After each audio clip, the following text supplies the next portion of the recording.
नमस्कार दोस्तों। मोदी जी काम पर वोट मांगते हैं, यह कहना है मनीष कश्यप जी का। और इन्होंने बहुत सारे काम गिनवाए हैं। उन तमाम काम का जवाब मैं इस वीडियो में दूंगा और मैं फिर बताऊंगा कि सच में मोदी जी ने ओरिजिनल काम किया है, उस काम पर वोट मांगते हैं कि नहीं। और मैं कहता हूं कि उस काम पर वोट नहीं मांगते हैं और काम मैं गिनवाऊंगा। मनीष कश्यप जी को चैलेंज है कि मोदी जी ने जो सच में काम किया है उस काम पर वोट मांग कर दिखाए। पहली बात, आ जाइए, मैं आज आपको दिखाता हूं। इनकी ऐसी धुलाई करने वाला हूं इस वीडियो में कि दोबारा ये काम नहीं गिनवाएंगे। मनीष जी का कहना हुआ, ये सारे काम है उनके जिस पर मोदी जी वोट मांगते हैं। पहला, किसान सम्मान निधि पर वोट मांगते हैं मोदी जी। 2014 में 14 मिनट बिजली नहीं था, 2024 में 24 घंटा बिजली रहता है। ये मनीष जी का कहना है। सबसे लंबा हाईवे बनाने का रिकॉर्ड है, सबसे लंबा रेलवे पुल बनाने का रिकॉर्ड है। उज्ज्वला योजना पर वोट मांगते हैं। बहुत बढ़िया। ये तमाम सवाल और ये काम बताए गए हैं। इस सवाल का जवाब मैं देता हूं। सबसे पहला है कि किसान सम्मान निधि पर वोट मांगते हैं। किसान सम्मान निधि आपको भी पता होगा, 6,000 रुपए किसानों को दिया जाता है। पर इन्होंने यह नहीं बताया कि किसान के यूरिया का दाम, डीएपी का दाम, पोटास का दाम 2.5 गुना 3 गुना बढ़ा दिया गया और 2500 रुपया कर दिया गया डीएपी का दाम। उस पर सब्सिडी दिया जाता है और 1350 रुपया में डीएपी मिल रहा है। तो दोस्तों, ये जो बीच का 11,500 रुपया जो सब्सिडी है, यह पैसा किसके खाते में जाता है? जब आप एक गैस सिलेंडर लेते हैं तो सब्सिडी का पैसा आपके खाता में जाता है, तो फिर यह खाद वाला पैसा कभी आपके खाते में आया या नहीं, चेक कर लीजिएगा। आइए, 2014 में 14 मिनट बिजली नहीं था और 2024 में 24 घंटा बिजली रहता है। यह बात हद तक सही है। हालांकि 2014 में 14 मिनट बिजली नहीं रहता था, यह बात आप लोग भी जानते होंगे कि ये बोलने के दरमियान इतना खतरनाक बात बोल गए कि 14 मिनट बिजली नहीं रहता था। लेकिन यह बात सही है कि 2024 में 24 घंटा बिजली ना तो 23 घंटा जरूर रहता है। बिजली बहुत जरूरी का चीज था और है भी, क्योंकि इसी से पूरा संसार टिका हुआ है। तो 2014 से 2024 10 साल में एगो खाली बिजली ठीक करने में अगर भाजपा को लग गया तो सिर्फ एक आधार पर वोट किया जाए। और दूसरी बात कि 2014 में 2024 में हमारे और आपके शकल में भी बदलाव आया होगा। मनीष जी देखिए, आप खुद अपना शकल एक बार देखिए, कितना शकल बदल गया होगा आपका। तो इस 10 साल में सिर्फ अगर बिजली में थोड़ा बदलाव आ गया, अच्छा बदलाव आ गया मान लेते हैं, तो क्या सिर्फ एक आधार पर वोट किया जाए? आइए, सबसे लंबा हाईवे बनाने का रिकॉर्ड, सबसे लंबा हाईवे बनाने का रिकॉर्ड। ये देश दुनिया का सबसे बड़ा जनसंख्या वाला देश है। यह देश पूरे वर्ल्ड में 7 नंबर पर आता है पूरे क्षेत्रफल में। तो क्या इस देश में लंबा हाईवे नहीं बनेगा? जब हमारा एरिया बहुत बड़का गो है तो हाईवे कहला ना बड़ा बनेगा। ये नेपाल बना सकता है इतना बड़ा हाईवे, बांग्लादेश बना लेगा, पाकिस्तान बना लेगा। तो हमारा क्षेत्रफल ही इतना बड़ा है तो हाईवे कहला नहीं लंबा बनेगा जी। और सबसे लंबा रेलवे पुल बनाने का रिकॉर्ड, रेलवे पुल बन गया सबसे लंबा। अरे दुनिया के सबसे बड़ा नौकरी देने वाला रेलवे एक विभाग था। पूरे दुनिया का सबसे बड़ा, सबसे ज्यादा संख्या में नौकरी देने वाला रेलवे विभाग था। और तब भी रेलवे चलता था मुनाफा में। पैसेंजर से कमाई कम होता था, मालगाड़ी से कमाई होता था। उसको तो इस सरकार ने बंद कर दिया कि प्रतियोगी परीक्षा देकर एक गरीब किसान, मजदूर, पिछड़ा का बाल बच्चा कंपटीशन देके जाता था जी। दे दिया ठेकेदार को, बेच दिया ठेकेदार के हाथे, प्राइवेटाइजेशन कर दिया। अब इनको मौका नहीं मिल रहा जाने के लिए। तो जो दुनिया का सबसे बड़ा नियोक्ता वाला विभाग को खत्म करते चला गया यह सरकार, तो खाली एगो रेलवे पुल बना लिया। ये बात हो गया सबसे सराहनीय। उज्ज्वला योजना पर वोट मांगते हैं, बहुत बढ़िया। उज्ज्वला योजना, उज्ज्वला योजना जब दिया गया तो माननीय प्रधानमंत्री श्री नरेंद्र मोदी जी ने कहा कि दोस्तों आप अपने सब्सिडी का पैसा छोड़िए और उससे हम उन लोगों तक उज्ज्वला योजना के माध्यम से गैस और चूल्हा उनको उपलब्ध करवाएंगे जो जलावन पर खाना बनाते हैं। उपलब्ध कराया गया, बात सही है, लेकिन गैस सिलेंडर का दाम जब 400 से 1200 कर दिया गया तो वह गरीब आदमी दोबारा गैस नहीं भरवा सका और वो रखा गया है ताखा पर। ताखा बुझते हैं, कोठी अपना घर में होता था पहले मिट्टी वाला, जिसमें अनाज भराता था और ऊपर लोग सामान रखता था, वहां रखा गया। गरीब आदमी वो गैस सिलेंडर नहीं भरा सकता था। फ्लॉप है योजना। और जो उन्होंने काम किया है, जिस काम के लिए इन्होंने जबरदस्त वादे किए थे, इस पर वोट मांगना चाहिए। जैसे ही 2014 में कहे थे कि मां गंगे ने मुझे बुलाया है, वाराणसी आ गए, मां गंगे ने बुलाया है, और अब तो कहते हैं मैं गंगा पुत्र हूं। तो फिर ये मां चीख चीख कर आपको पुकार रही है माननीय मोदी जी, गंगा की पानी काला हो गई है, यमुना की पानी भी काली हो गई है। ये गंगा चीख चीख कर आपको पुकार रही है कि बेटा कब आओगे और हमारा उद्धार करोगे। तीसरा बार, 2 बार तो आप बन चुके प्रधानमंत्री, ये तीसरा बार है। मां गंगे का एक बार क्यों नहीं सुनते हैं? सिर्फ मां गंगे ही आपको बुलाती है, सिर्फ बुलाने के लिए सुनते हैं। और मां गंगा जो चीख चीख कर बोल रही है, इस पर आपने योजना भी बनाए, बजट भी बनाए, पर आपके काम कितने सफल हुए? आइए और आप स्टेज से खड़े होकर कहिए कि मां गंगा के नाम पर वोट दीजिए मुझे, मैंने गंगा मां का उद्धार कर दिया है, मांगिए वोट, मैं आपके साथ हूं।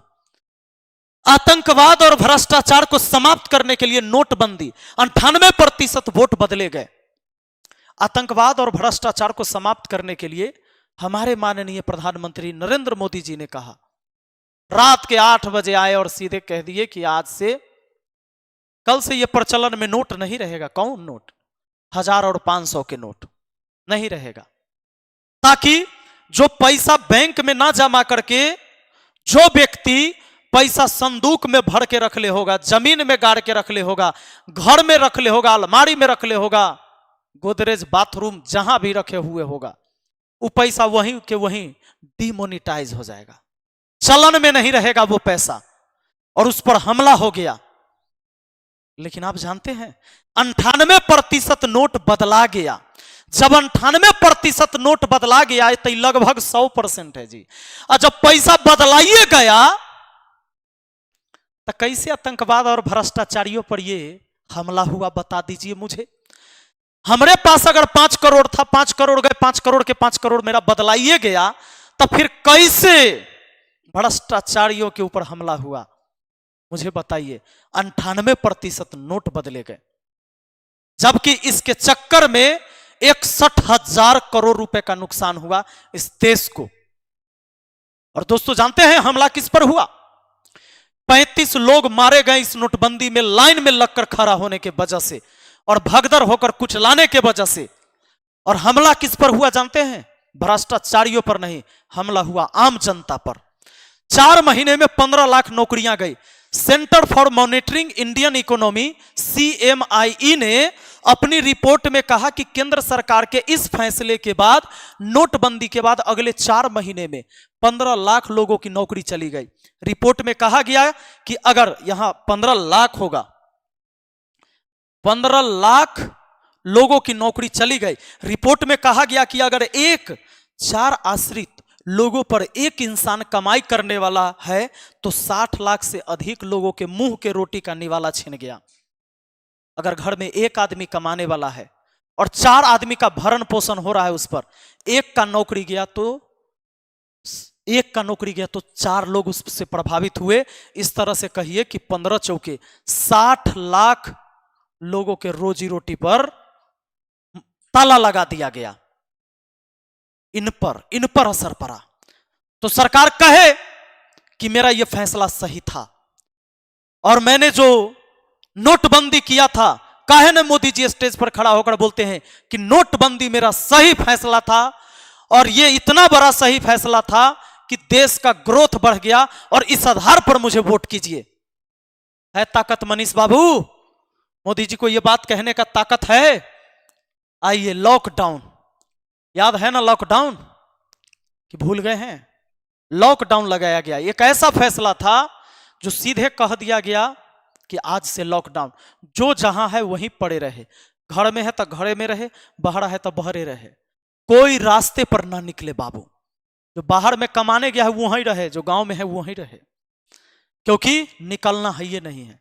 इस सरकार ने एक बार ये फैसला लेते टाइम ये नहीं सोचा कि जो लोग डेली कमाता है और डेली खाता है, वो 10 दिन के लिए राशन नहीं रख रखा है घर में, 2 दिन के लिए भी उसके बाल बच्चे भूखे प्यासे मर जाएंगे 2 दिन में, वो डेली कमाता है तब डेली खाता है।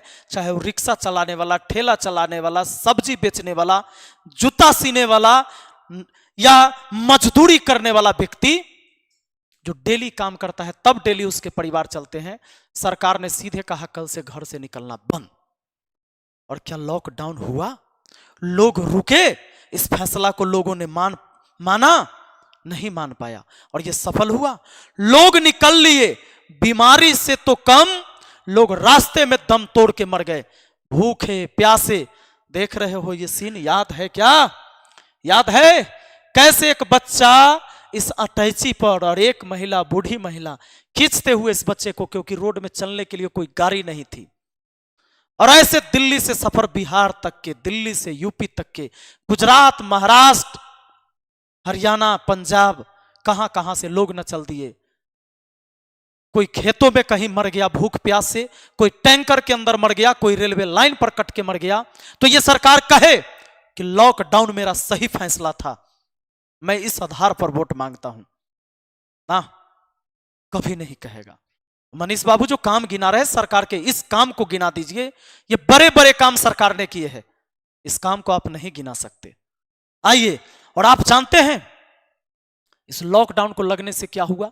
फैक्ट्रियों में ताला लगा। कहते हैं ना कि सरकारी नौकरी को जीवन जीने के लिए नहीं है, सही बात है, सरकारी नौकरी को बड़ा चीज नहीं है जिससे जीवन जिया जा सकता है। लेकिन इस समय देखिए कैसे कंपनियों को बंद किया गया।